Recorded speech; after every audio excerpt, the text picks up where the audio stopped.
Hey everyone, it's Catherine. It's been a minute. Actually, it's been a whole decade since I last uploaded here. So much has happened in the past 10 years, and honestly, it's kind of wild to be back. When I first started this channel, I loved doing nails at home, and shortly after I decided to make it a career by going to nail school.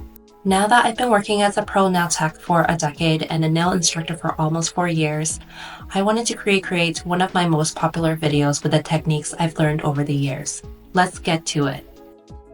Let's start by looking at the products I'm using today. Most of them are from Akzentz. I'll list the full details in the description. I'm actually so impressed that I still have the exact same crystals, nail studs, and charms from 10 years ago. I've already done cuticle care and applied my favorite base coat, X-Bond by Akzentz. So I'm going to go ahead and put on this pretty warm pink gel polish called Serenity. Compared to my original video on the left, you can see it's not the best shade match, but I chose this color because it goes way better with my skin tone. The key to a perfect gel polish color application is doing thin and even layers, usually anywhere from 2 to 3 layers, sometimes even 4. This layer is looking good, so I'm going to cure it in my LED lamp for 30 seconds. Now I'm going in with a second layer, again keeping it thin and even.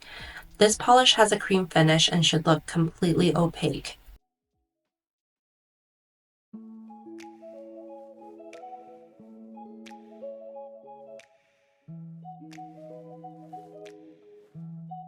Okay, let's cure it for another 30 seconds. I felt like I needed a third layer of color, so I went with a very thin coat just to make sure it was super opaque. Now I'm applying Akzentz Shine On top coat and curing it for 30 seconds. This is my favorite top coat. Here I'm checking to see if the diamond charm will fit on my ring finger because I use that finger less, but it's too big, so I'll have to go onto my middle fingernail. Before I put on the diamond charm, I need to put on the layer of glitter underneath. I love the original glitter I use, but I don't have it anymore, and also I wanted to use all gel polishes. So I found a pretty close match in my collection. It's the black Aurora from the options line by Akzentz.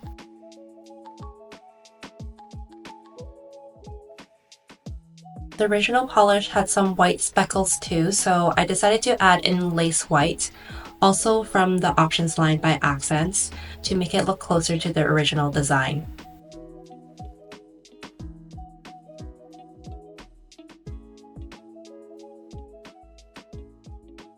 I'm happy with how this looks, so nails are going back into the lamp for 30 seconds.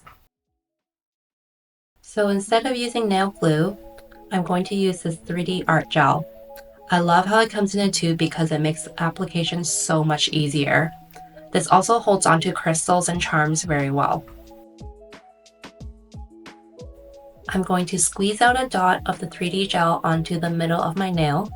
This is so much better than using nail glue because it has a thick consistency and stays where you place it. Also, you can move it around as much as you need until you cure it. I'm going to put on this pretty pink Swarovski crystal.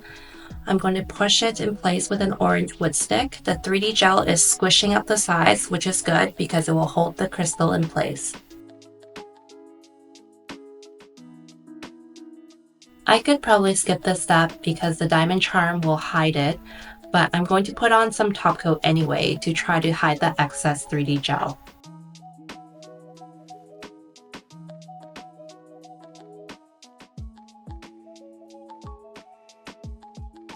I'm going to cure this layer for 30 seconds. This is the back of the diamond charm, and I'm going to coat the edges with the 3D gel. I wouldn't recommend using nail glue for this because the consistency is too thin and it's pretty tricky to work with, as you can see in my old video. Next, I'm going to turn the diamond charm over and pop it onto my nail. I'm pushing it down to make sure it has full contact. Here, I'm checking to see if there's enough gel on the sides. Looks like I need a little bit more, so I'll cure it for 60 seconds first and add it on later. I'm going to squeeze a little bit of the 3D gel onto a small brush. This helps with really getting into the gaps that were missed. I just want to make sure that all the corners are smooth and nothing can catch between the charm and my nail.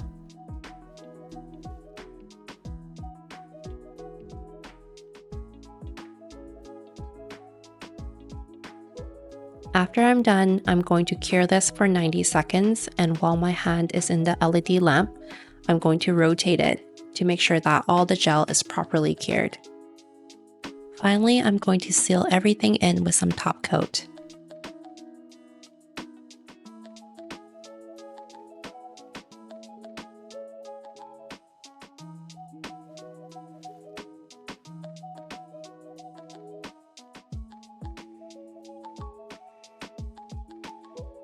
I accidentally got some top coat on my skin, so I'm going to clean that off right away with an orange wood stick.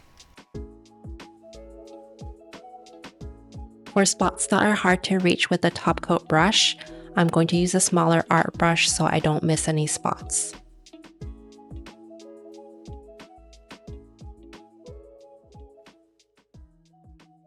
Finally, I'm going to cure this for 30 seconds.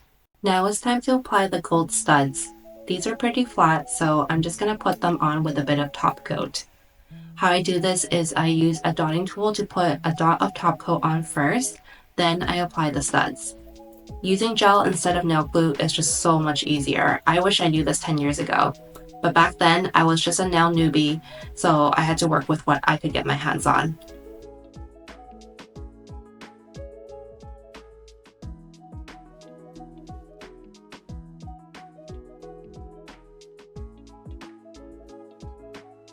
The original design had 2 studs per finger, but I'm only going to go with 1.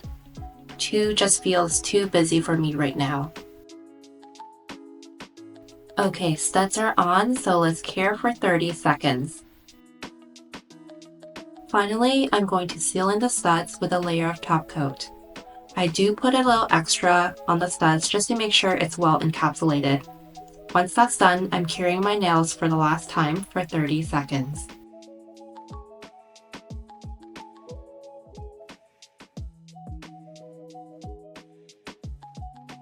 The techniques I show you today are exactly what I do for my clients at my salon, and they should last at least 3 to 4 weeks with proper care.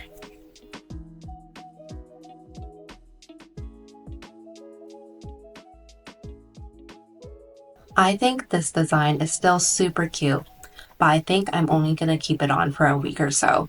After that, I'm changing my nails back to my favorite almond shape.